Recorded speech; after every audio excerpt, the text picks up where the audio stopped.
only done an hour and a half. I still have a lot to talk to you about. How you Go ahead, yeah. Are you cool for time and stuff? Because I can go for a while. I'm okay.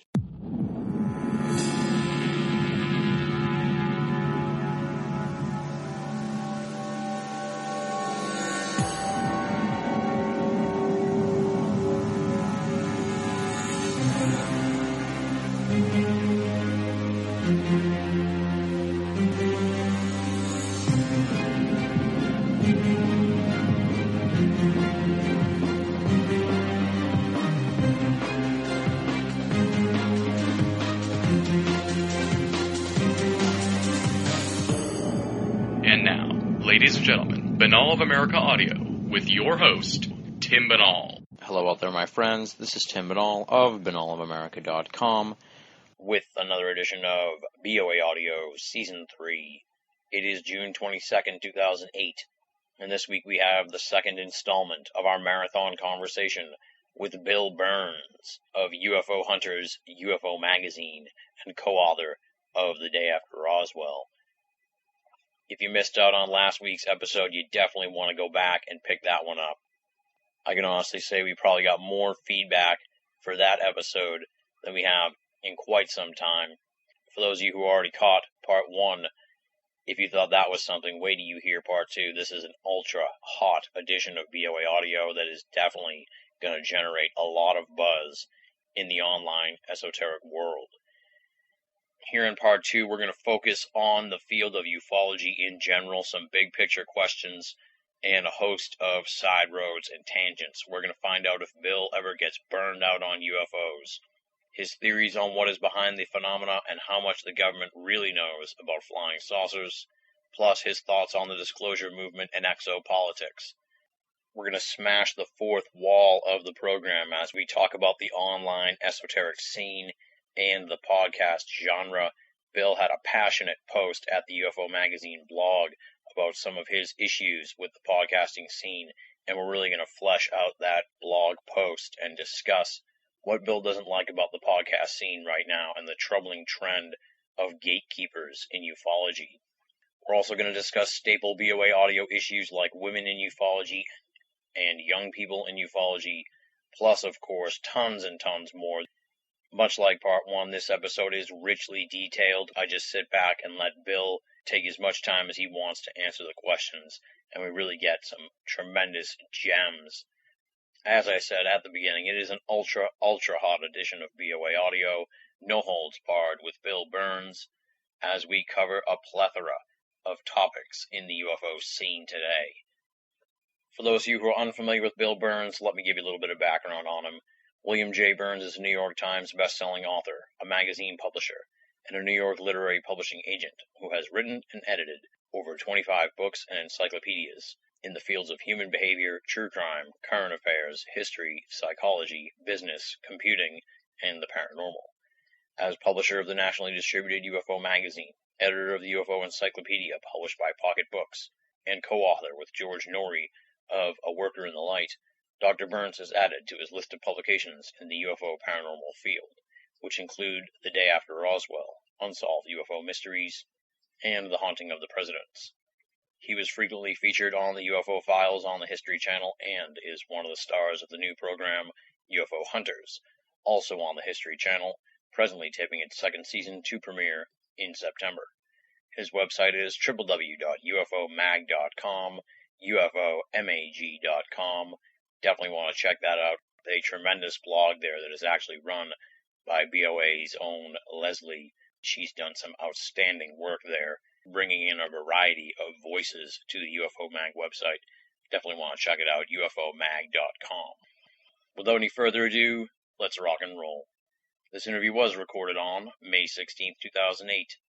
Bill Birnes, Part 2, talking about the world of ufology on BOA Audio, Season 3. This one's sort of an overarching question, although I have a feeling maybe it's become more of an issue, I guess, for you now that you're sort of synonymous with the UFO scene and everything, and it's become more and more your name has become more and more bigger. And that's just, do you ever get burned out on this whole UFO phenomenon and everything, or just tired of hearing people's UFO stories? Because I get that sometimes, where I'm out somewhere and they find out I'm involved with this, and then next thing I know, I'm hearing their UFO story, and it's like, all right, listen, You're like the 1,000th UFO story I've heard, pal. Like, I got to get my cigarettes and get out of the store. So do you ever get burned out or just, just sort of like, enough already with the UFOs? Well, what's so funny is kind of where my literary stuff goes as a book writer is I've got to take like 10 steps back. What I like are stories about people who have had extraordinary experiences, whether it's UFOs or any ghosts, criminals. I mean, it's really what it is. I love stories about people who've been to the edge, looked over the edge, looked into the horror of what's over the edge, or the majesty of what's over the edge, and have come back to tell their stories. Okay, that's first of all. So I like that. Yeah. And so in that field of endeavor, I've written books about true crime, about basically Jeffrey Dahmer and Ted Bundy, because I like story. Because for me, when you buy a used, much older, like 30-year-old, actually not anymore, they stopped selling them in 73, but the old 1960s, 50s, whatever, VW Beetles. Yeah. Like there's a lot of stuff you can't do if you're not a mechanic, okay? Mm-hmm. But there's stuff you can do. And here's what you can do. You can roll your VW up to a wall, put it in first, and slowly let the clutch out. At what point does the clutch stall the car? If it's all the way at the top, there's a problem with the clutch. Your clutch is slipping. Yeah. That's the way to test the clutch. That's the poor man's way of doing a clutch test. Mm-hmm. You're buying a car with a stick shift, right? Yeah. Start the car in second. Don't start the car in first. Start it in second and run the engine. How does the engine lug in a low gear? If you feel like the car is going to explode, you got a problem. If it's just rough riding, okay, pretty good, okay. You want to test the brakes? Put the parking brake on and run the car. You'll test the clutch and the brakes at the same time. Okay, these are the ways to test it. You test things out to see how true they are, not by going and taking a middle-of-the-road approach. I'm going to take a test drive around the block. No, you stress it and get to the edge. In the old days before digital photography, there were things called enlargers, optical enlargers. And how did you test the lens on an enlarger to see if you were getting a good enlarger? Would you go to the center of a negative and blow that up? Of course not. Every enlarger blows up the center of a negative. You go to the field where there's the most distortion. Where is it? At the edge. That's where the camera distorts things, around the edge of the lens. Blow that up. How much distortion you get tells you the quality of the enlarger lenses. Same thing. You want to talk about the human condition? Interview a serial killer, probably the most aberrant form of human being on the planet. That aberrant belief system will tell you a lot about the human condition. I can go on and on about this, but the point is that's what paranormal stories are to me. So for me, it's not the UFOs, and it's not the near-death experience or the out-of-body experience. It is what does that person's experience say about the human experience. So that's why I don't get tired of it. There you go. Okay. Now I kind of want to just dive into some big picture sort of stuff on the UFO phenomenon, because you've been sort of in the mix here for quite a while. To start it out, it's sort of a generic question, but I'm sure that you have a point of view on the whole thing. And what's your take on what you think is going on here with the UFO phenomenon? What's your theory if you have one? Well, I've got a whole bunch of theories. I mean, so it's not just one. I mean, basically, they stretch from the more mundane to the more exotic. But the basic thing is, nobody really knows in the government anyway what it's all about. I mean, there's no kind of UFO czar. I know people who are in the UFO, call it the Special Access Group. Yeah. I know who they are. Okay. Some of them basically have been on camera saying that, right? I mean, in the NASA episode, John Schuessler, founder of MUFON, said he had special access clearance, but no, we can't talk about it because he'd be killed. I mean, that's actually a quote from the show, so I'm not blowing John Schuessler's secret. It's in the show. Okay. He says it on air. There are others whose name I can't use, whose name I won't use, because why shut them down? But yeah, there is a special access group. There's a special access group inside the Pentagon and the DOD that are in this kind of UFO project. Is it Majestic 12? I don't even know that it has a name. But yeah, so they're in it. What do they know? All they know is where the UFO is and what the level of experimentation is on it and what the policies may be with respect to it, and that's it. The Pentagon officially denies the existence of UFOs. So that's on the more mundane level. George Hoover of the Navy, who before he died said that among the military, the existence of UFOs was kind of commonplace. Really, I mean, everybody who was in that group, that special access group, knew about UFOs.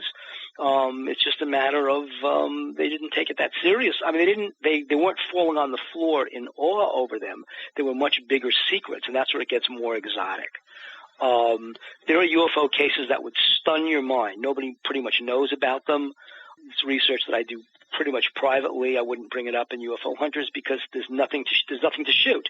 UFO Hunters is about what can go on camera. Yeah. Not what you can find from people telling stories. So there are UFO cases that really, without stuff going on camera, you're just not going to know about. Same thing with articles in the magazine. Why kind of blow the whistle on a story that's still under investigation? But there are some stories that are actually quite stunning, and that are probably true. But why engender the fight? I mean, when you publish a story, 10 people are going to say it's a hoax. Other people are going to say, hey, it's my story. Why are you doing it? I hate your guts. And so it's not worth it. So you basically do your own quiet research. So, yeah, there are stories that are more exotic that would really be pretty stunning. So that's on the mundane level inside the government. Where the UFOs are, is there an Area 51 where there's a UFO? Probably. I tend to trust Bob Lazar's story of seeing reverse engineered UFOs. Yes, there was a UFO either at Norton or Edwards. This person did see it in a hangar. I've got him on tape. Talking about he was tricked by some officers who told him to go clean a hangar up. And he did, and that's when he saw this disc floating about 10 feet above in a hangar. Do we have anti-gravity? Yes, I saw it myself through a telescope in Las Vegas. Where is a UFO? Probably at Eglin Air Force Base in a cryogenic chamber underground. That's their big storage facility for a cryogenic. It's where they test, by the way, Arctic stuff. So that's why they have the cryogenic chamber. It's not for UFOs, but that's where it is. Is there stuff in private industry? Absolutely. They've been working on it for a while. That's why the whole Kelly Johnson story is so interesting. So, Kelly Johnson at Lockheed. So, yeah, they exist. We have them. Can't figure out the propulsion system. Corso is probably right about the propulsion system, that it was somehow tied into the mentalics of the android creatures, those with the grays who were navigating it, and were just coming up on getting that brain-machine interface. It's probably a few years away, but, where thoughts can trigger things. Are you on the ETH side of the fence, I guess you could say? You pretty much, do you have a theory on where these are all, the source, I guess you'd say, of the UFOs? I kind of have theories about it, yeah. I mean, because I've been told by various folks where they are and what it's all about. So, yeah, I do have theories, and they get pretty exotic. I mean, they really. Actually, I'm doing Day After Roswell is going to be a movie, and I managed to work one of those theories into the movie. I'm writing it with Philippe Mora, who wrote the movie Communion with Whitley Strieber, and we're co-producing. So I think a lot of those theories are going to be in that. But really, the person who told me these theories was George Hoover of the Navy. George Hoover, by the way, is a fascinating guy. He's dead. He was in the South Pacific in the weeks before Pearl Harbor and saw the Japanese fleet, and was told to keep his mouth shut, as was everybody else on the ship who was an officer. That's interesting. Which means we sat for Pearl Harbor. It was getting us. It got us into World War II. Roosevelt had to do two things: get us into World War II, because he knew that only we could defeat the Germans and can defeat the Germans. But he couldn't get the Senate to declare war on Germany. They refused. And Roosevelt was adamant that we were the only power on earth that could have stopped the Germans. Ultimately, they would have worn the British down just through attrition. And of course, he didn't know that in 1942 Hitler would be so stupid as to invade the Soviet Union. But I mean, he would have lost anyway. But anyway, in 1941, we didn't know that. So and the only way to get us into World War II was have Germany declare war on us. And that was the whole point of Pearl Harbor. We lose battleships that were old, keep the aircraft carriers, because they were the ones that would project our power across the Pacific. We knew the Japanese didn't have the fuel resources to pursue a war because we'd bombed them in Burma in the 1930s. That was the whole Clara Chennault and the Flying Tigers. We fought a war against the Japanese in China in the 30s. Bombed the Burma Road so the Japanese couldn't get to the oil, kept them out of Southeast Asia so they couldn't get the oil in the South China Sea. So we knew the Japanese were only, they could launch an attack and that was it, and that was the case. It was a bloodbath for the next few years, but we knew they didn't have the resources. And when, I know this is a diversion, but when Field Marshal Montgomery broke Rommel's army at El Alamein and kept them from advancing east of the Suez to the oil fields, we knew that the Germans couldn't prosecute a war, and Hitler obliged us by using his petroleum reserves to fight the Soviets in Arctic weather, and that destroyed him, but we had to get into the war, so we basically waited for the attack on Pearl Harbor, declared war on Japan. Hitler declared war on us, so much for Pat Buchanan's theory, and that was the end of that. We were in World War II, which satisfied the other issue was how do you get out of a depression? Spend. Yeah. It boosted our manufacturing. We sold war bonds. We had every movie star out there selling war bonds, and that got us out of the 1930s depression. Roosevelt was a genius. In any event, this guy, Hoover, saw the Japanese fleet. He later went on to be Walt Disney's personal advisor for the old Man in Space episodes on the Disney World, right? Mm-hmm. When Disney did a show in the 50s. He invented the homing torpedo, the heads-up display in cockpits, a lot of stuff for submarines. He was a genius, right? That was George Hoover. George Hoover, this is in the records, George Hoover investigated the Philadelphia experiment for the Office of Naval Intelligence in the 1950s after people were screaming, did the Navy time travel? No, it was just basically they were degaussing ships in preparation for the attack on Japanese home waters, which is what he wrote, but he got into the UFO business and the time travel business by doing that. The famous Ivan T. Sanderson wrote about him in a book that was not published. I have the manuscript. It was in George Hoover's. It was George Hoover's notes in the Morris K. Jessup book about the Philadelphia experiment that were the famous conspiratorial notes. Had the book, gave it back to his son, Xeroxed it, have the book. Yeah. I mean, so that was Hoover. He told us that he was the Corso of the Navy. And he said it's not about the UFOs. They've been around we've known about it ever since before World War II. It was about what was in the UFOs, why they were in the UFOs, and where the UFOs come from. And the big secret was, we are the aliens. We are the ETs. Human beings, ETs. Neanderthals, not ETs. Human beings, ETs. That there's a disconnect between human evolution and primate evolution. That's a big disconnect. And he's saying we can force the issue, we can paper it over with DNA, we can paper it over with a lot of arguments. Fact is, we are they. Yeah, so it's like the ancient astronaut type theory. But worse. Crick and Watson, the founders, the developers, the people who discovered double helix, they believed in panspermia. Kerry Mullis, whose work with polymerase DNA, I think it's polymerase, I'm not sure the exact term, to duplicate DNA, make basically a photocopy of DNA that would stand up in court, which is how Gary Ridgway, the Green River Killer, was convicted. This is how all this ties together, was convicted. He said that he got that information from an alien contact. So Hoover said, yeah, they're with us.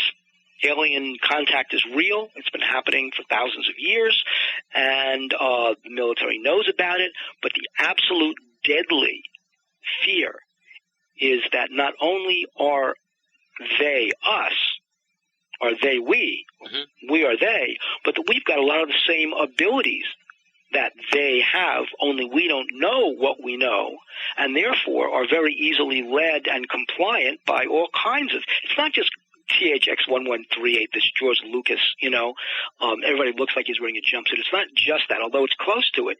It's basically how do you maintain control? Yeah. Well, it's a control issue. Governments want control. He said he's not a radical. He's not a commie. Commies are actually worse.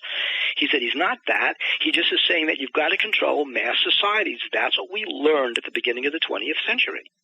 This is long before there was a UFO issue, that you've got to control mass societies. You've got to control people who eat each other up. Yeah. We don't know what we know. We're not ready. We are the ancient Hebrews in the desert who still have a slave mentality because they will not confront the Philistines over in the Promised Land. So we had to go for another 40 years in the desert, right, until we got our brains around the fact that we were no longer slaves. Yeah. That's what the Old Testament tells us. Well, what Hoover says is so much of the Old Testament is about UFOs. He says, go back there. You basically read it literally. Don't try to interpret it. Just read it, right? Yeah. So you read it, and the first thing you read is Adam and Eve were on the earth, but there were giants in the earth. Well, who were the giants in the earth that were there before Adam and Eve? I don't get it. Yeah. Right? I mean, so he goes through the Bible, through Genesis, and he's telling us the story's all here. There was hybridization of the species going on. The sons of Adam and Eve married the daughters of men. Who are the men that they're marrying? Yeah. Right? Who are the Nephilim? So, I mean, Hoover was a very religious person, and he read the Bible basically word for word. And he said, you don't need a ufologist to tell you what's true. It's in the Bible. Yeah. So he said you can have all kinds of interpretation. He says, look, depending on who you talk to a Protestant, talk to a Catholic, talk to a Jew, talk to a this, talk to a that, you'll get a different interpretation of how the earth began. Essentially, it's the same thing, but different interpretations. So the fact is, Hoover said, in reality, what we now know is that we are the aliens. We are the ETs. We are extraterrestrial. We have the same powers. What are the same powers? Well, look at the movie, The Law of Attraction. In fact, read my book, Worker in the Light. Don't bother with The Law of Attraction. Read Worker in the Light. I wrote with George Hoover. Yep. There you go. It's in that book. Okay? Everything you need to know about the powers you have are in that book. You can see the future. You can intuit the thoughts of others. You can do out-of-body experiences. You can do all the things. You can lucid dream. Dreaming is another reality. It's not just that you're asleep. It's another reality. In that reality, you will see the future. You will get voices from the future. The Greeks had it right. So that's what Hoover was telling us. And what about the idea that's been around for a while and sort of keeps coming up again and again, and some people believe it and some don't, that the government, the U.S. government, has some sort of dealings with the ETs? Do you think it's that sort of situation, or I think no. I think on some levels, it's not as big as you think. It's not like there's the ET department in the Pentagon. Yeah. But I think that on some levels, that there have been dealings, whether it's true or not. Here's the one story that really, again, this is a Corso story. Okay. That when he was at Red Canyon, which was the Army missile site of White Sands in New Mexico, he was told at certain points to turn his radars off. Mm-hmm. Now, according to Corso, it was radars that got in the way of these two flying saucers over Roswell that caused the crash. It broke up the navigational envelope. They lost the ability to navigate. Corso's big thing was these people were not that far advanced from us. It's not as though you're dealing with people thousands of years in the future that come to Earth with powers. No. He said they screw up. They make mistakes. Stan said the same thing. Stan and Friedman, they screw up. They crash. Yeah. We can bring them down. So it was our targeting radars. The radars, there's two things. Radar captures something, then pinpoints it, then targets it, and the missile follows the radar track. That was interfering with their navigational systems. So we had a deal. Don't screw with their navigational systems. Turn your radars off.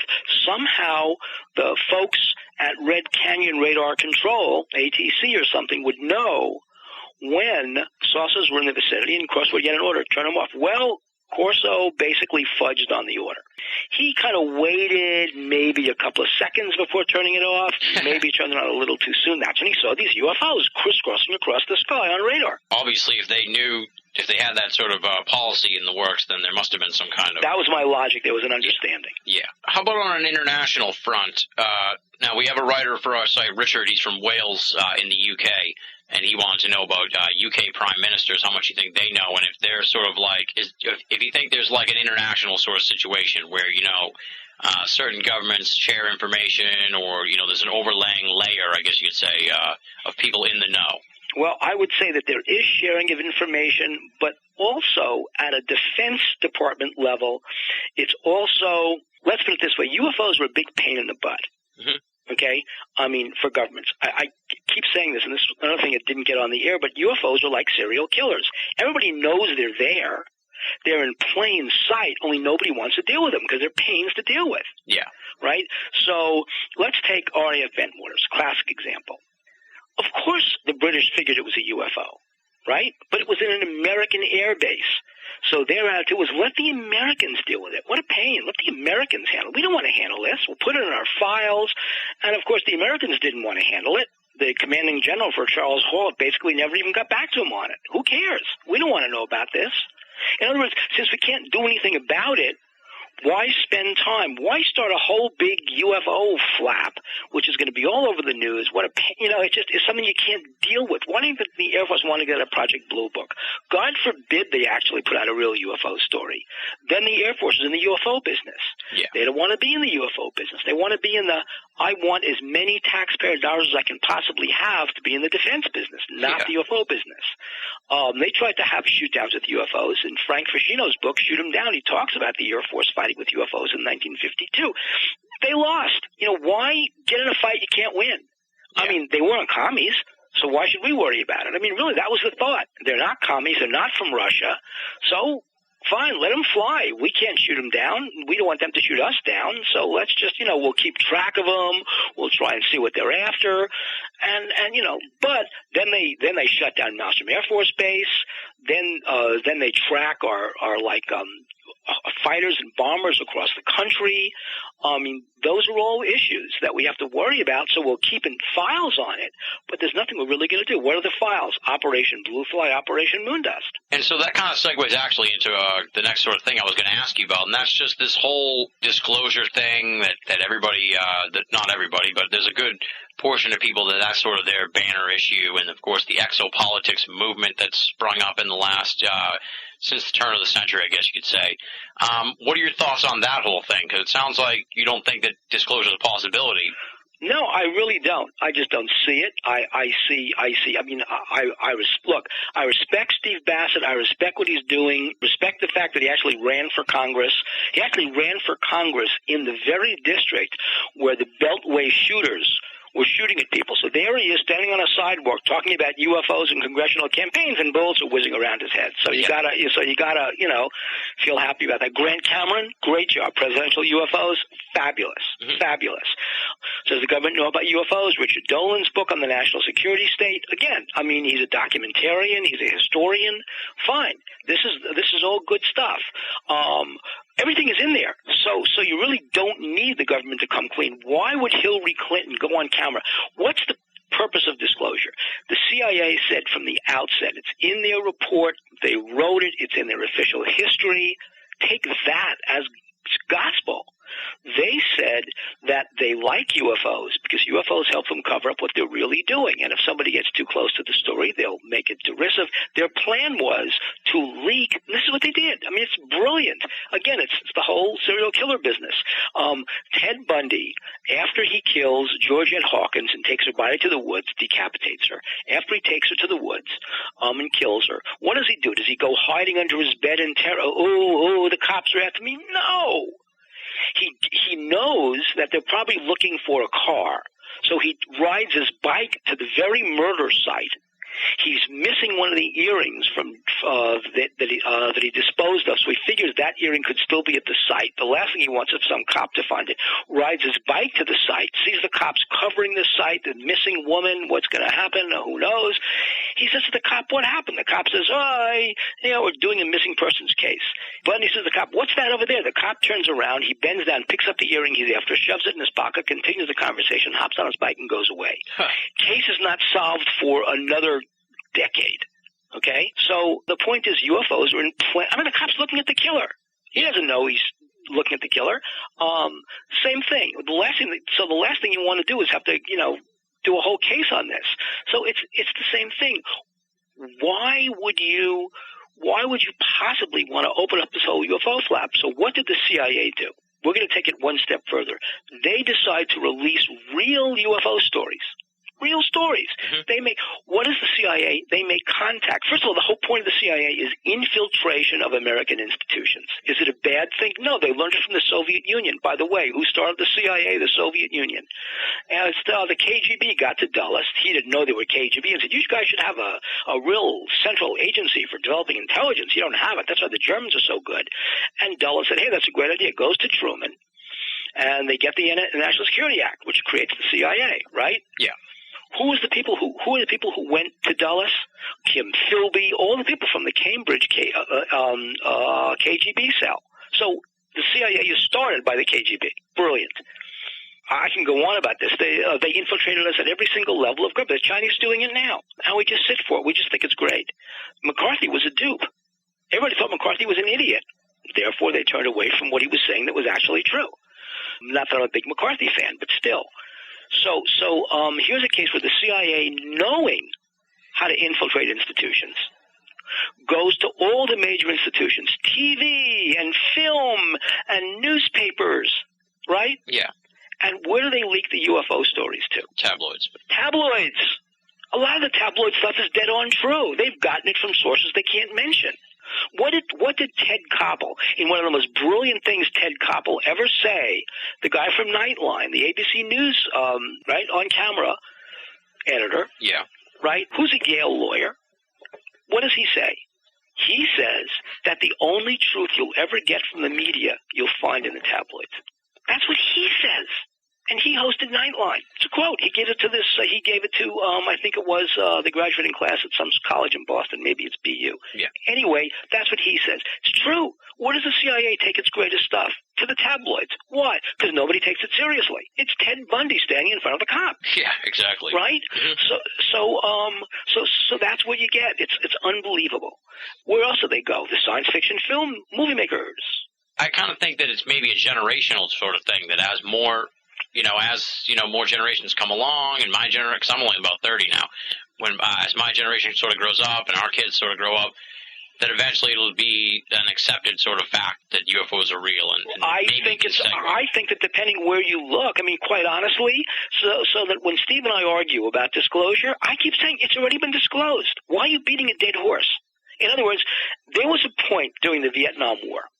And I guess this is a generational thing. To answer your question, yes. I mean, during the Vietnam War, there was an argument that we already won the Vietnam War. Let's just go. I mean, we used the same argument in Iraq. We won the war. Let's get out of here. Why are you in Iraq? We won it already. Yeah. Oh, there's a terrorist. What's up to the Iraqis to fight? Why should we fight their war? We won. We went there in 2003. Mission accomplished. George Bush was right. Great job. We won. Goodbye. Mm-hmm. It's your country. If you can take it, if you can't take it, don't look at us. I mean, we won your war. We got rid of Saddam Hussein. He's dead. Have a nice day. We won. Same thing with Vietnam. We beat the communists. We won. Get out. You can't fight your own war. Mm-hmm. Don't look at us. We can't stay there forever. Yeah. We won. What we went out to do, we did. Right? Saddam Hussein is dead. Goodbye. Well, that was the argument in Vietnam. We won the war. The communists tried to do the Big Tet offensive.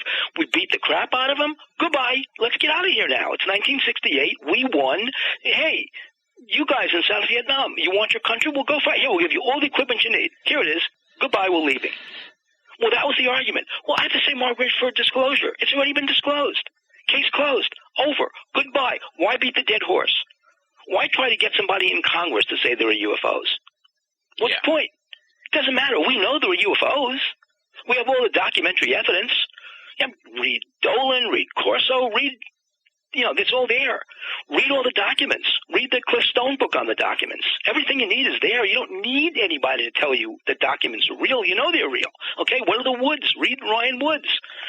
Talk to Jesse Marcel. He was a living witness. I mean, you know it's real. You don't need, and the debunkers, who cares? The hell with them. Yeah. What do they they debunking anyway? There's nothing to debunk. Why create things like ufology, which is a non-science? Why come up with these wacky standards that only you like?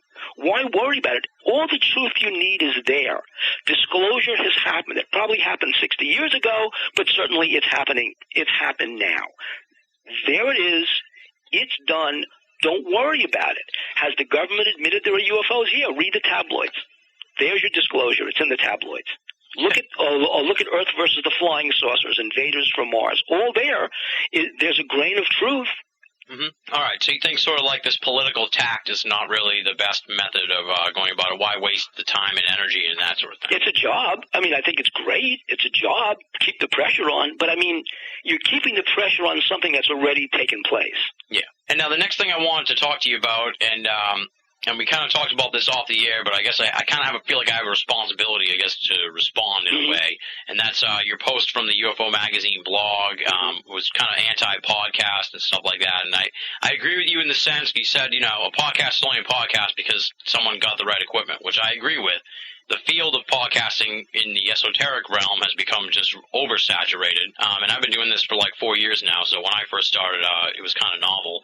But now it seems like everybody's doing it. But you seem a little vehemently anti-podcast, and I want to make sure that's not the case, or I wanted to sort of have you flesh that out a little bit about your point, because I do agree with you that there is sort of a clickiness right now in the online esoteric world, podcast or not. It seems like it's becoming very clicky in the last 6 months to a year at least, and I wanted to sort of talk to you about that. Okay, well, there's a bigger picture and a smaller picture, and a really smaller picture. The bigger picture is that broadcasting no longer exists as we understand broadcasting. It's become narrowcasting or thincasting. And basically, I mean, I have to tell you, what's happening in the world of podcasts, you see the repercussions of that on the internet, and you see the repercussions happening in, why do you think the WGA struck? Why do you think a SAG is going out? It's because broadcasting is changing. And this whole television itself is being transformed, and radio is being transformed by the internet. And so there's an economic thing to it, and as new technologies develop, these new technologies have economic repercussions on older technologies.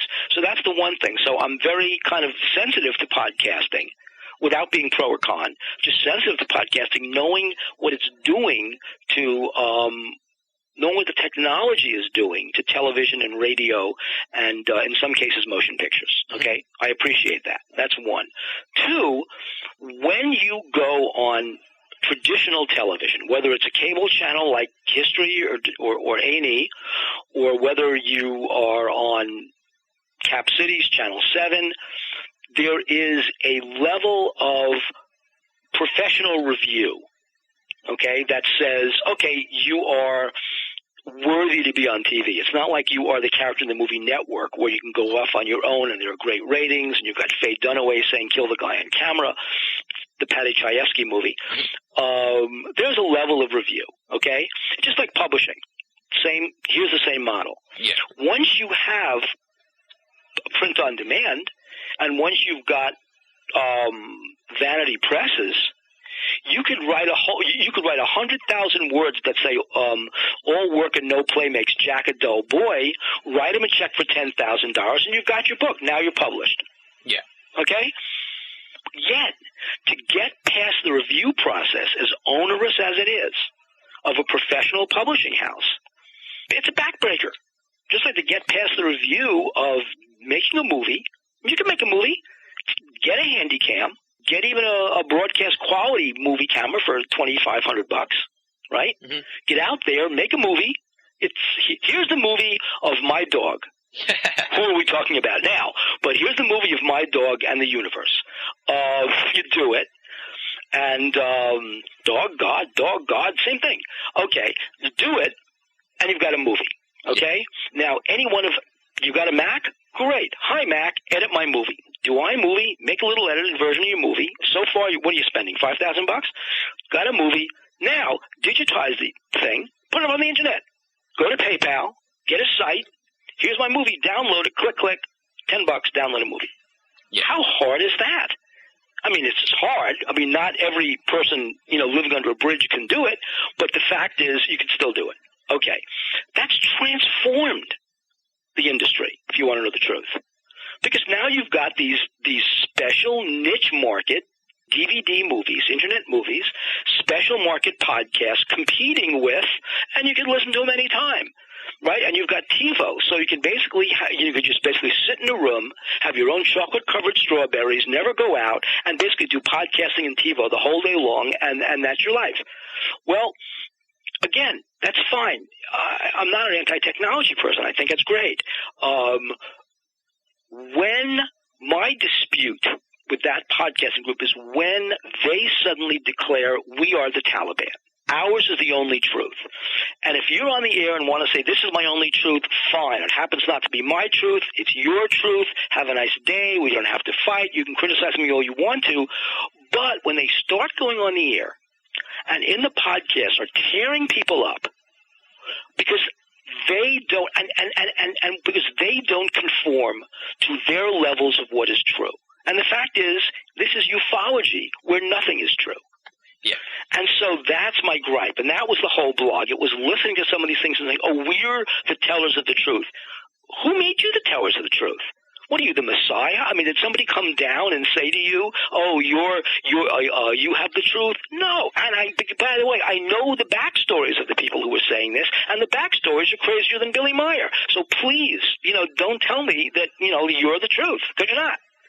You have a truth, and it's your truth. Have a nice day. Want to cut up people? Have a nice day. But don't say you can be in the field and you can't be in the field. Yeah.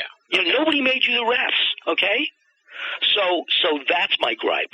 And the magazine takes totally opposite tack. Our door is open. The whole thing with UFO Magazine is we want to be the big tent. We want to be the place where anybody can come and tell a story. Why? Because it's the people who tell the story that are important. Exactly. And that's why you and I have no gripe, because I want to see a lot of different people in the tent. I want a big tent because it's not to me to winnow out. It's to say it is the pressure of all these stories that breaks down the door to the mainstream, not the one story that seeps under the door crack. Exactly, yeah. Thank you so much for saying what needed to be said. You're listening to Binnall of America Audio. Woo!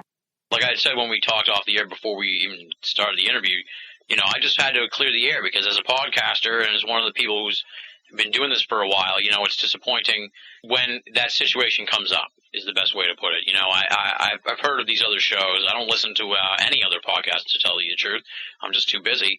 But, you hear about sort of this us or them attitude that's out there, and it's just unfortunate. It's true, and then everybody wants to be coast to coast.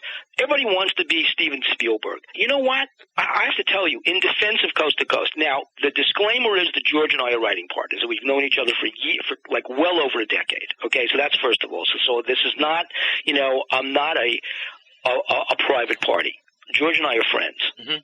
But I got to tell you, the work that George does on Coast to Coast is backbreaking work. I mean, you think somehow that it's like, oh, it's so easy. You go on, you this and that. I'll tell you, the people who are criticizing George can't even come near to the kind of research he does. I mean, it is really tough work to do, and I've been with him before a broadcast, and I know the hard work he does, and it's basically really hard work.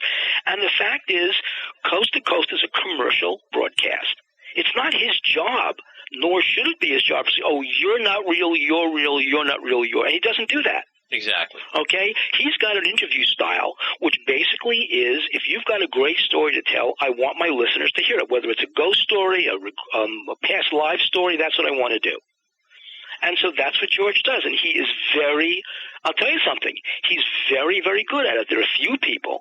There are different styles. George has one style. Art has another style. Ian Punnett has another style. George Knapp has another style. They're styles.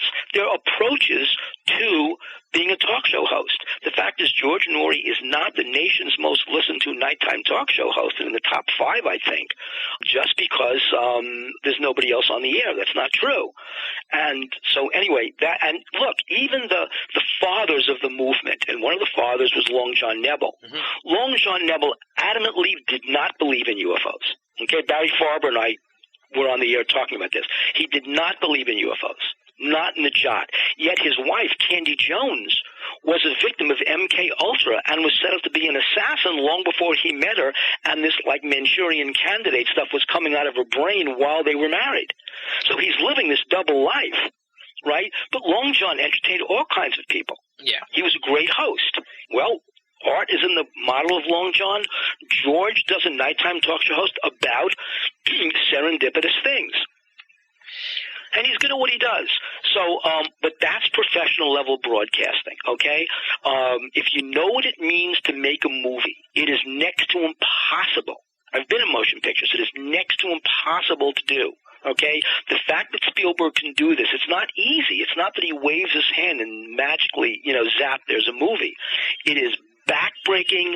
If you've never been, and I have been, on a 20-hour shoot, and you are the walking wounded, and all you want is a place to fall face down and not be stirred, but you've got to get up 2 hours later for another take. Yeah. It's backbreaking, onerous, hard mental and physical work. The fact that Spielberg can do this and other directors can do this is an unbelievable testament to their abilities. So everybody wants to be a Spielberg. Everybody wants to be a George Hoover. Everybody wants to be an Art Bell. You know what? It's not going to happen. So don't sit there and gnash your teeth. No voice out of the heavens will anoint you. The fact is that that George was doing when he was a kid. I mean, he was a young guy. He was doing television production work out of Detroit all the way back. In fact, he was the one who pointed the finger and got the network to cover the wreck of the Edmund Fitzgerald. Oh, wow. Right. Okay, that was George's story. So he's a newspicker. Yeah. Okay? And that's a special talent. Spielberg, as a kid, was getting onto the Paramount lot and pretending he was a director. Mm-hmm. I mean, that's the dedication it takes. So please don't tell me it's going to happen to you automatically or that I'm a bad guy because I don't pick you to be in UFO Hunters. I mean, come on. Has that happened? Yeah. Oh, man.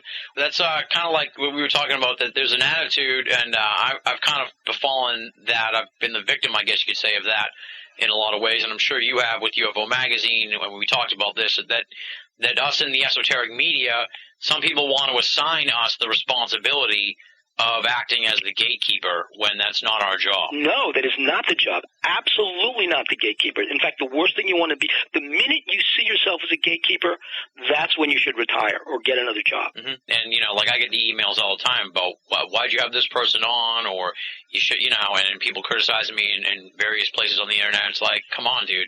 It's my show. I'm just going to bring on who will entertain me and entertain my audience. Right. You really can't be a gatekeeper. I mean, and don't even think for a minute that's your job, or that somehow you've got some divine, you have some divine bestowed endowment that you are the person who is going to define what's true or not. And when I hear this on the air, that's my gripe with podcasters, that somehow they define the truth. And it's like, things should always be, in my opinion, blank, fine. It's in your opinion, have a nice day. But this thing about somehow you're the truth is just wrong. It's just wrong-headedness. And the people who, by the way, define it are the ones with the least experience in the field. Or the experience in the field is very limited. Yeah. Or the experience in the field is defined by a personal contact experience. I mean, it's just not the way it works. Now, you've been around for a while. Is this sort of thing cyclical? Is it going to burn out after they beat their head against the wall and try and... Happens all the time. Yeah. Yeah, happens all the time. You just got to kind of ignore it, I guess. You got to ignore it. I mean, you just got to completely ignore it. I mean, it's just you have to set it aside because it's not cyclical. Okay? I mean, you've got people like, I didn't even mention names, but you've got people who basically sit on the sidelines and just...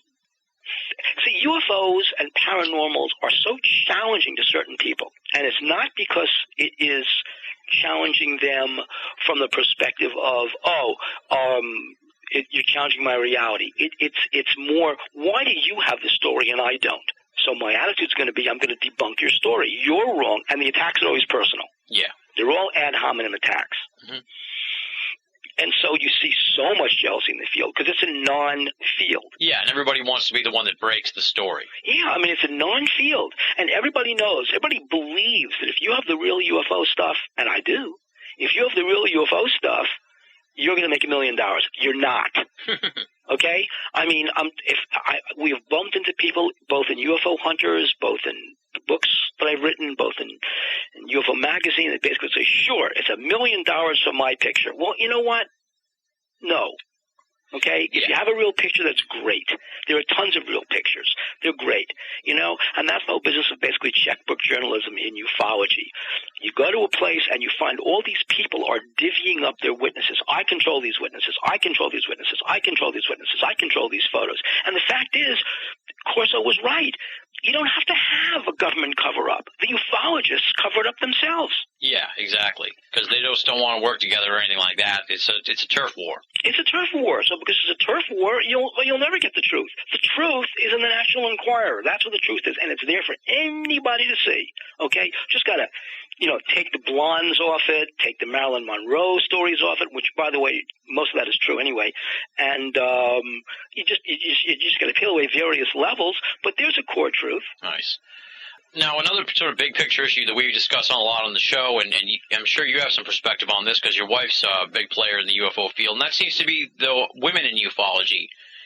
It's a small group, which is unfortunate, and sort of I've always kind of wondered why that is.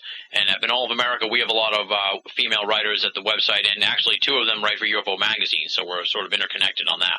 Why do you think there's so few women in ufology, or women of prominence, I guess you could say, in ufology?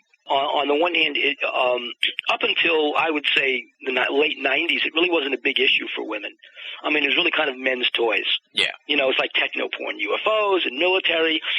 But, I mean, I think the presence of women in the media and the presence of women in the military has made a big difference. The presence of women in military / civilian government institutions has made a big, like Donna Hare at NASA, for example. So on the one hand, yes. On the other hand, when you're talking about the nuts and bolts, UFO toys, a lot of the old hand UFO people, there just weren't many women around. I mean, who were the women at the 509th and Roswell? Who were at Walker Field? Who were the women in the Air Force? Who were in the 50s and the 60s? They just weren't there. Mm-hmm. It really isn't until the 70s and 80s and 90s you get there, and then basically it's tough. I mean, I've got my own. Look, being married to an Ivy League graduate, you really see what the frustration is when there's a glass ceiling, right? I mean, I'm very. It's funny. I'm very sensitive to it in this election campaign because I see the frustration that the Obama campaign, the McCain campaign, the Edwards campaign. Hillary Clinton is the enemy. She is the devil. Why? Because she's her position. Because she's a woman. I mean, and yet Obama's wife, Michelle Obama, went to Princeton, went to Harvard. Hillary went to Yale, went to Wellesley. I mean, they're both Ivy League women. Why would she hate Hillary so much? Which she does. The point is that here's a case where even women hate women. It's amazing, like self-hating women. Yeah. Nancy Pelosi is carving herself out her own. I mean, instead of saying let's get the strongest ticket. I mean, I happen to be a Hillary supporter only because I like Bill. I think Bill Clinton's a genius. I think I like her health plan. Basically, that's it. And everybody's getting out of Iraq. Okay, we're not going to be in Iraq forever. Everybody's getting it. There's no difference. Barack will get us out next week. Hillary will get us out in a month. John McCain maybe next year. Everybody's getting out of Iraq. Stupid war to get into. We were ambushed in Iraq. We fell for a line from the Iranians. I mean, when you look at the story, it's the Iranians that fed us false intelligence to get us into Iraq so that we get bogged down and ambushed. That's why we're there, okay? We did their job. Okay, if you look at it strategically, Saddam Hussein was our best friend. Why? He kept Ahmadinejad in check. Yeah. That was his job. It was a great job. Leave him alone. Let him sit there. He's doing a great job. There's not going to be a war. He's there. That's the guy you want. He's like Noriega. You want the guy there. What did we do? Stupid. We kicked him out. Now we opened the floodgates. So now we got a problem. Didn't have a problem before 2003. Now we got a problem. Mm-hmm. So bad strategy. Okay, but we're there now. Everybody's going to get us out of Iraq. Okay, that's going to happen. So I don't think it's an issue any longer. Or a major issue. I think the big issue is the economy and health. So, I mean, I know I'm off on a sidetrack, but the point is women have this added burden now that you really can't be pushy You can't be aggressive. You can't be anything that's not womanly. Even now in 2008, that's an issue. Yeah. So I think you see that same issue with women in ufology. I think and it's wrong because women journalists, female journalists are important, but I'm serious. You wouldn't believe the letters Nancy gets from people. Yeah. I know that Bill is busy. I mean, here's a person who's doing single-handedly an entire magazine, right? Which is an awful lot of work. I mean, it's an unbelievable amount of work. And yet you'll have these crusty types saying, well, your husband's busy, so why don't you handle this for me? Right? Yeah. Insulting. Yeah. Right? It's like Hillary Clinton is doing a campaign stop and somebody hangs up a sign saying my shirts need ironing. Exactly, yeah. I mean, it just makes you so mad. And there's a debate, and you see these guys, Edwards and Obama, ganging up on her. I mean, she's the only person with a health plan. As I said, standing fire is critical for me. Somebody stands fire. You know, you go all the way back to 1998, 1993, 94, 95. You see this person standing with all these nasty old crusty senators. You're a first lady. What are you doing sitting here with a health plan? Phenomenally insulting. Yeah. Right? And then in the parry and thrust of that verbal dueling, she basically scores these hits, and these people say, well, you're really a rough person to deal with. So, you know, instead of saying, okay, well, you made a point, it's, well, you're a woman, so you're tough to deal with. Yeah, exactly. But I think it's getting better. I'll say that in ufology. It seems like it's getting better. There's more women emerging, I think, out of the ether to become prominent ufologists. Right. I mean, I respect the Linda Moulton Howes, the Paula Harrises, of the world. I really do. I respect the fact that Angela Joyner down in Stephenville, Texas, who basically got into a tiff with us. But I respect what she did. She was a writer. She covered the Stephenville story. She was very courageous in covering a story about UFOs. Her bosses didn't want her to do it. I know the whole story because I was inside the story. It's how I know it. We were in Stephenville, so I knew all the players down there. She covered the story. She did a great job. But her bosses didn't want her to cover the story. They wanted her to cover something else. She refused. They had a tiff. And she's now working back in newspapers again. But it was her coverage of the story that got to another woman who was the AP reporter in Dallas. And she put it on the news wires, and that's what turned Stephenville hot. I understand that. It takes a lot of courage to be a woman in the field because it's an oddball field. It is a field dominated by men, and they're pompous guys, too. A lot of these guys are simply just difficult to deal with because they've got egos at stake. Yeah. And they don't want to be challenged by a woman. Mm-hmm. Yeah, it's a bit of an old boys club as well, which is also the part of the problem. Right. Right, exactly. And sort of on that note, I guess, in a way, is the other big pillar that we like to talk about here on the show, and that's young people in ufology. Like I said, I'm only 30. I started almost 30. I started this maybe 4 years ago, 5 years ago, so I got in when I was about 25. But it seems like there's a lack of young people with an interest in ufology, or at least an active interest in the field. Why do you think that is, and what can we do to help fix that? Well, on the one hand, to help fix that, there's nothing really you can do. I mean, there is no field of ufology, so there's nothing really to get into. A lot of the original people in the field were there from the very beginning, from the 1940s and 50s or from the 60s and 70s, doing stories about ufology. I mean, that's really how they got into it. This is a field that's kind of still, for the most part, governed by, such as it is, okay, governed by its founders, by the Stan Friedmans, the Kevin Randalls, the people who really were there at the outset, who broke the big stories. There aren't that many big stories to break anymore. I mean, quite frankly, the stories are out every day. The people who are breaking them are not in the field of ufology. Angela Joyner wasn't a ufologist, but she helped break the Stephenville story. John Hilkovich wasn't a ufologist in Chicago, but he broke the O'Hare story. So the field is now more diverse and diffuse in terms of people covering stories. Ufology is basically a journalistic field, and so you really want to be a journalist because that's what you are if you want to get into the field of talking about ufology. But you do have people that are doing great work in the field. I mean, you're doing great work in the field with a podcast and with your own research. Look at John Greenwald, who was a teenager, amassed the Black Vault, became a television producer. You've got Jeremy Vaney, who started with his own subjective visions of what happened to him, and now he's in the field. But I mean, so these are three you're three people in the field, you're young. The danger is having a generational battle. Well, we're young, you're old, you get out. Well, that's not the case. The case is you do your research. Older people do their research. I guess I'm in that generation. Older people do their research. And we'll see the stories as they come out. I mean, so I don't think there really is a youth versus age issue. I think that's a non-issue. That's an issue among gaining prominence in the field. You see somebody writing a best-selling book, somebody really breaking through the kind of surface tension of the media. That's really all it takes. Yeah, well, I don't think there's any sort of generational battle. That wasn't really what I was getting at. It's important, at least on this show. I love having the classic ufologists, I guess we'll say, on the show, because that way they have more insight into what was going on back then before I got involved, and we can really learn more about the history of the field. Like we had Brad Steiger on and really just talked for about 3 hours just about the scene back then and what it was like. You know, you can't get that perspective from somebody who's just been in this for like 3 years or something like that. Right.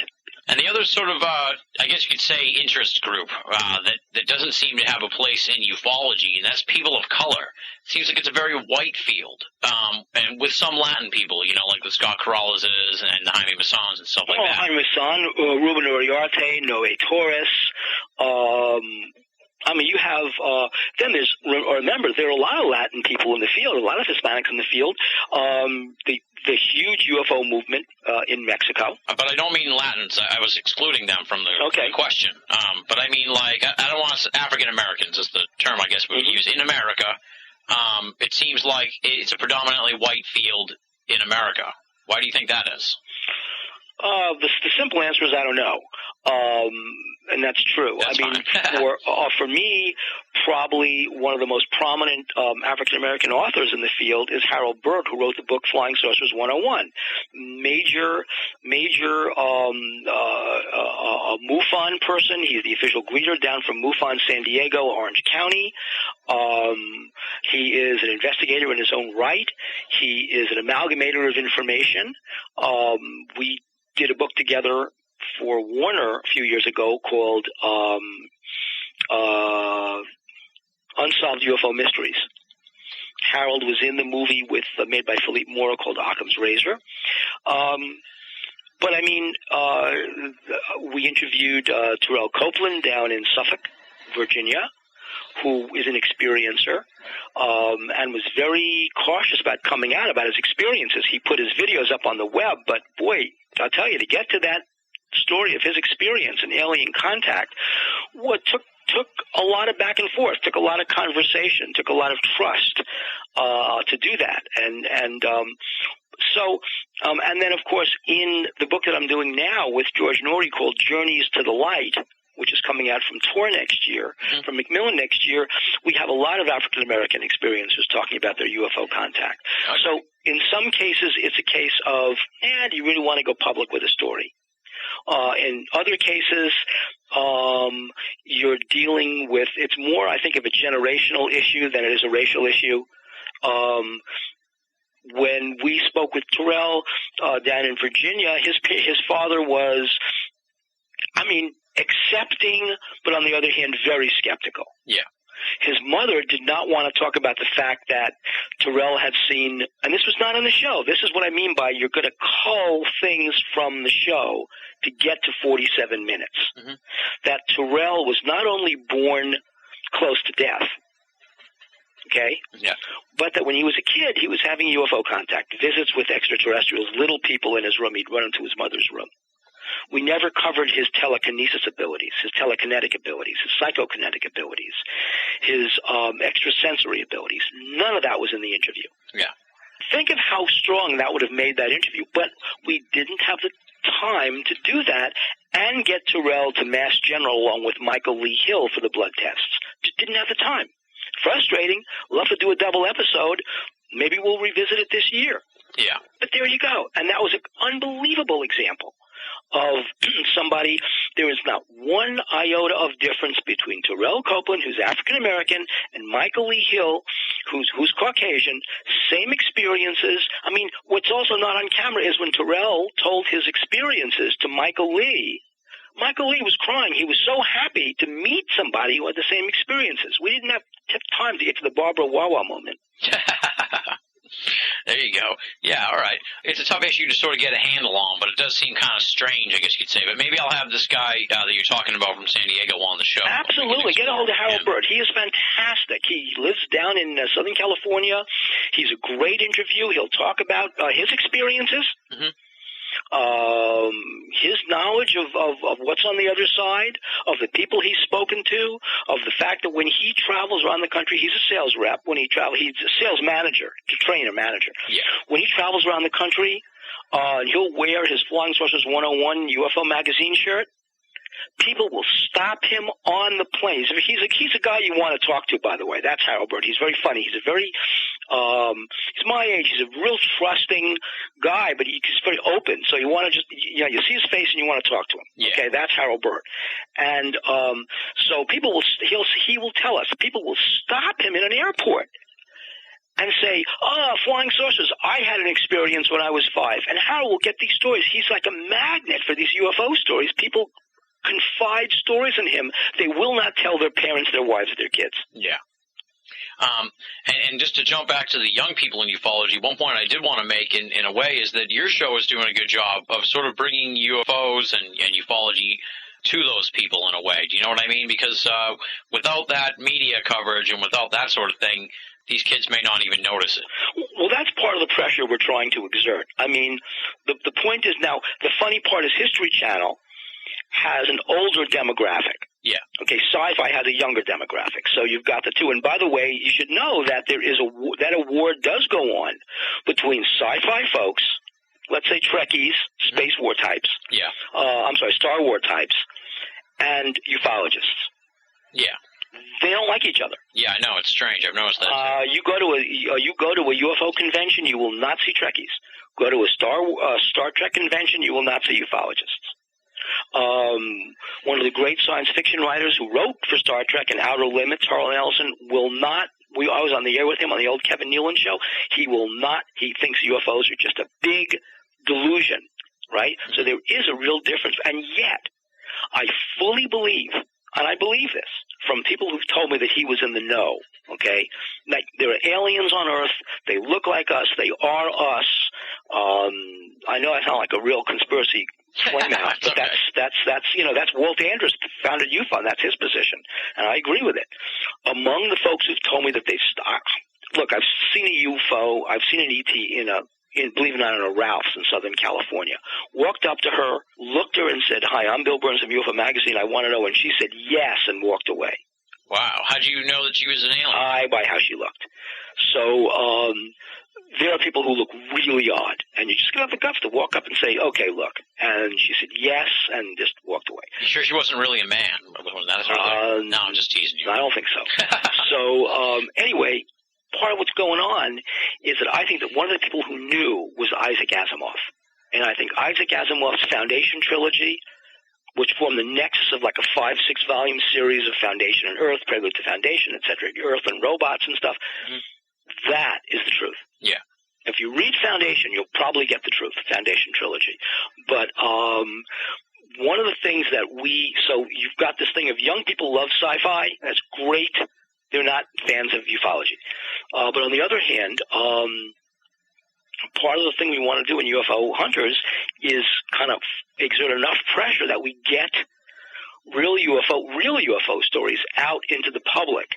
And so the fact that we're hitting a younger demographic with it is great. I love it. I love the fighting that goes on. It was like, my father said, I believe, and there you are. So that's great. It's getting the story out there into the mass media. It's kind of really, believe it or not, my kind of theory in this about dissemination of information is that the master of this was Paul of Tarsus, who, when the time came to convert the Greeks, very tough thing to do, converting the Athenians, that whole pantheon. So Paul of Tarsus, he was Saul of Tarsus, now he's Paul of Tarsus. He goes to the altar of the unknown God in Athens. And instead of saying, all your gods, Zeus, Aphrodite, get out of the pool, I'm here to talk about the one God. Yeah. Instead of doing that, he says, I'm here to talk about the unknown God. People say, the unknown God, that's interesting. And he begins talking about the unknown God. And he begins talking about the Holy Trinity and the Holy Spirit and the Son of God. And And before it's over, he's converting the Athenians to the tomb of the unknown god. Well, the fact is, Paul was a master salesman. And he was, and kind of, that's kind of the mission. You don't kind of say everything you know is wrong. You say, here's something you don't know. And that's the point of the show, to reach out to a newer market and say, here's something you don't know. That makes sense. Yeah, exactly. And I was concerned when the show first came on just because of I guess you could say the ghost hunter-ification. That's a phrase I just made up.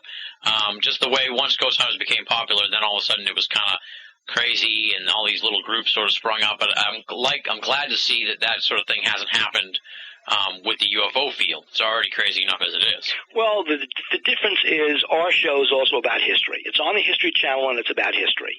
So the point is we're dealing with current cases, but we're dealing with Aurora in the Stephenville episode.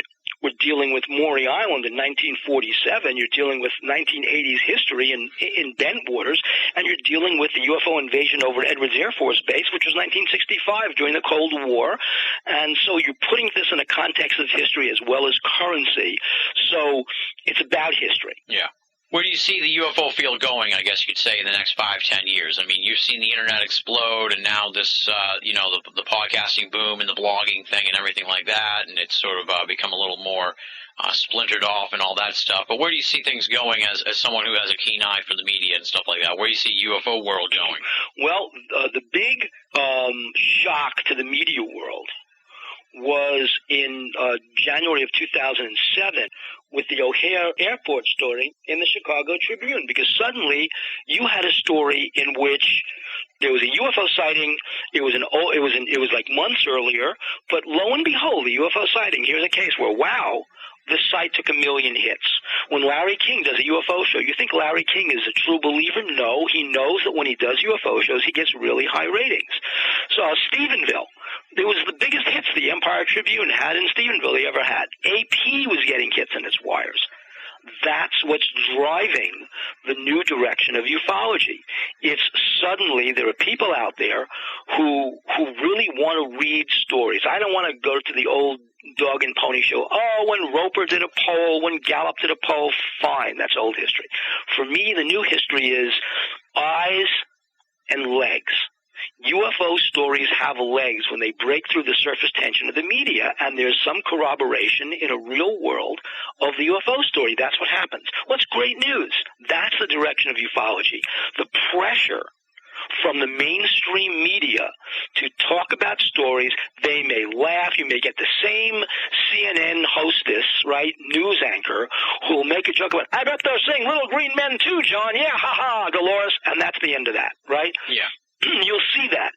But you know that there's a filter that a lot of people have, and they just filter it out. People get mad, but that, phooey. They have to say that, give them their due, because otherwise they'll be burned as witches. So you just leave it alone. But the fact is, more and more media stories and more people are stepping out. Glenn Beck is talking about UFOs. He may laugh about it, but he's talking about it. It's on Fox News. Geraldo, I was on Geraldo 4 weeks ago, talking about the Phoenix sightings. Mm-hmm. They are having these stories. I mean, Geraldo's attitude was not, you guys are nuts.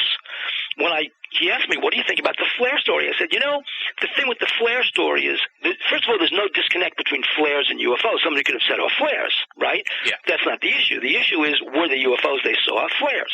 Then they're not UFOs. Well, flares give off heat rather than light. So you look it through a camera, that's an infrared camera. It's picking up ambient temperature differences, right? Mm-hmm. What do you see? Do you see the balloon? Do you see smoke coming out from the flare? If you don't, it's probably not a flare. Geraldo said, fine, you're the expert, let's leave it at that. No derisiveness. Yeah. So you think it's getting better in a sense? That it is getting better. Yeah, it's getting better. That's a good, I guess that's a good note to end the whole thing on. Well, what's next for you? What do you have coming up? Obviously, you said UFO Hunters Season 2 coming out. Season 2 begins filming in 3 weeks. Mm-hmm. We've got episodes all over the country, maybe in different countries. I'm wrapping up now my next book, which is Journey to the Light with George Hoover. That's due out in early 2009. Wrapping up a book with Joel Martin called The Haunting of America, probably due out in 2010. Space Wars that I wrote with Bill Scott and Mike Kamados, that's been optioned for a motion picture. You know how long motion pictures take? Yeah. Day After Roswell. We're now doing that as a motion picture. We've got to raise the financing for it, but we have a producer, director. I'm co-writing it with Philippe Mora. So those are all projects that are ongoing, and we're looking at doing the Corso story, an American who ruled Rome, with the same company that's doing Space Wars, and another book that I wrote it's called Life in the Balance. So I didn't write, I'm sorry, that I represented, but that I sold to this motion picture company. There you go. And what's the key, is UFOMag.com the key website you think we should mention here? Yeah, I think that the best website to go to for any information is www.ufomag.com. I think that's where all the activity is going to happen. We have a blog. Folks, come on the blog and make your comments. Contact our blog master, Leslie, from the debris field. Yep, she also writes for Binnall of America. So. She does. Contact her. Contact Nancy at webmaster at ufomag.com if you want to blog and write. Submit your videos, submit your photos, go to the debris field, go to UFO hunting grounds. There are a lot of different blog sites there. I think we're going to build that site out into a convergent media site. Nice. Sounds good. Hopefully, our paths will cross, and the BOA franchise and the UFO Magazine can work together a little further. That would be great. That would be fantastic. Definitely. Well, Bill, I can't thank you enough for coming on the show and for giving us so much time. You've been just tremendously generous with your time. We planned for an hour, and we've gone 3 here, so I'm sure there's going to be a 2-part episode. But like I said, with an A-list guest like you, I could just listen all day, and I'd like to let you just go with it, and then we dive into off the side tangents. And you've been a great guest to interview in that regard. You're doing some great work with UFO hunters. I'm just really impressed with the show. It's one of the better shows out there, and you see so many shows, and sometimes you roll your eyes at them. But with your show, I'm really impressed with it, and glad that it's out there, and glad that the UFO scene is getting some more coverage finally, thanks to you. And I could put over all your stuff all night here, but I'll just leave it at thank you very much for coming on the show, and I look forward to seeing all your different projects germinate into the future. Well, thanks for having me. I mean, it's really something to be on your show because, a lot of people listen to the show. It's a very popular podcast. As you say, you've been around for 4 years, so it's not just that you're here today and gone tomorrow.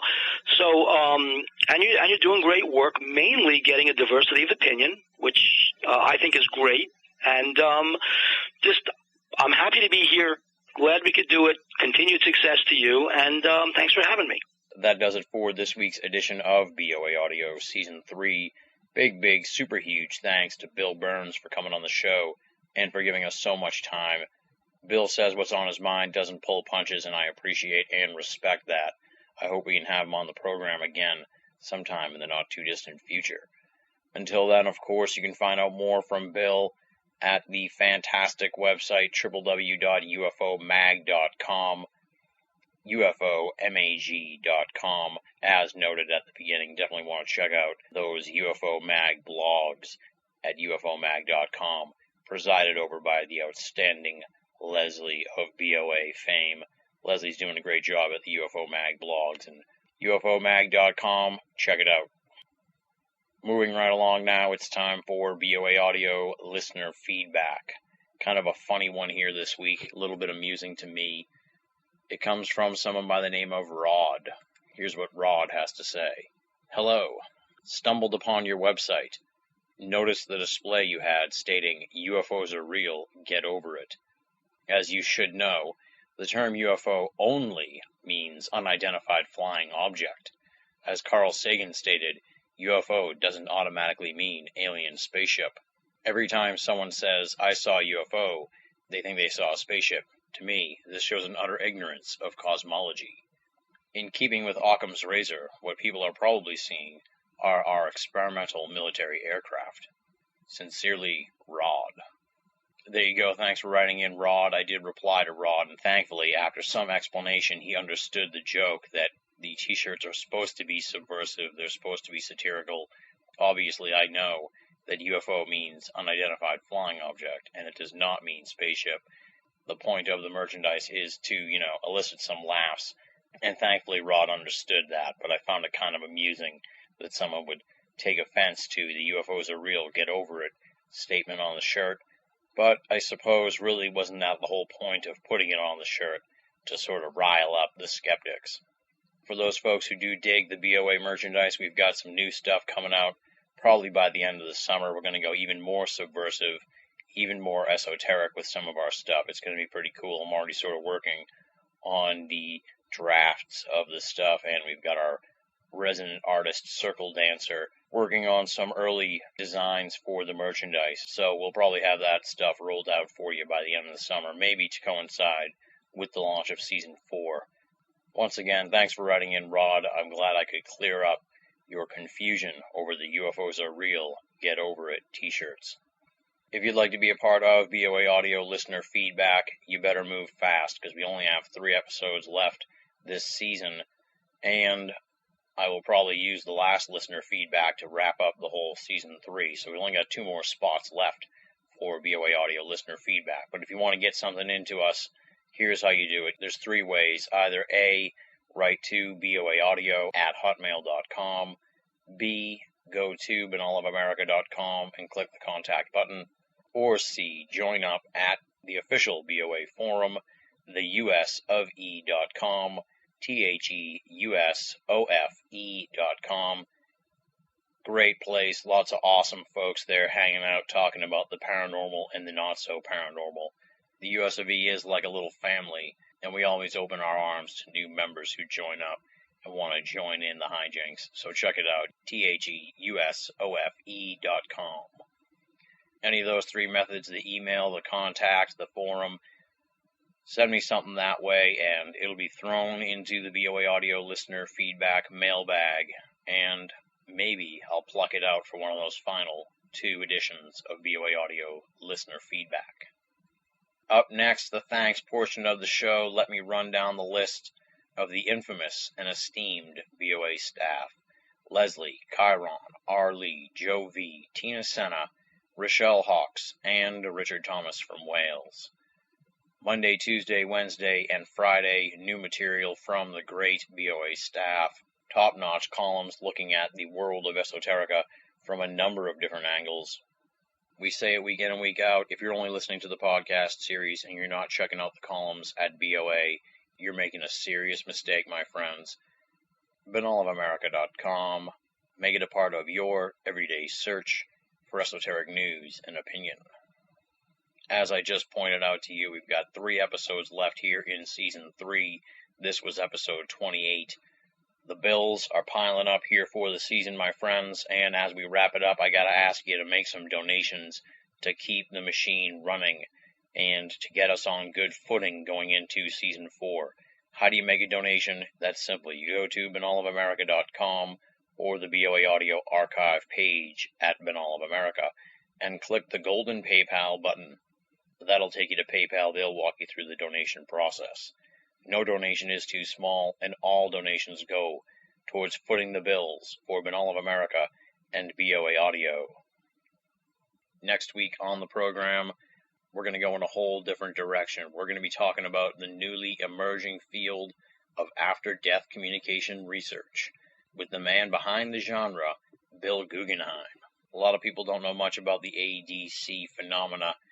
Oftentimes gets lumped in with ghosts or mediumships or other weird paranormal areas, but Bill has collated and collected after-death communication and really synthesized it into something that people can finally start to wrap their minds around, and that's what we're going to be doing on the program next week.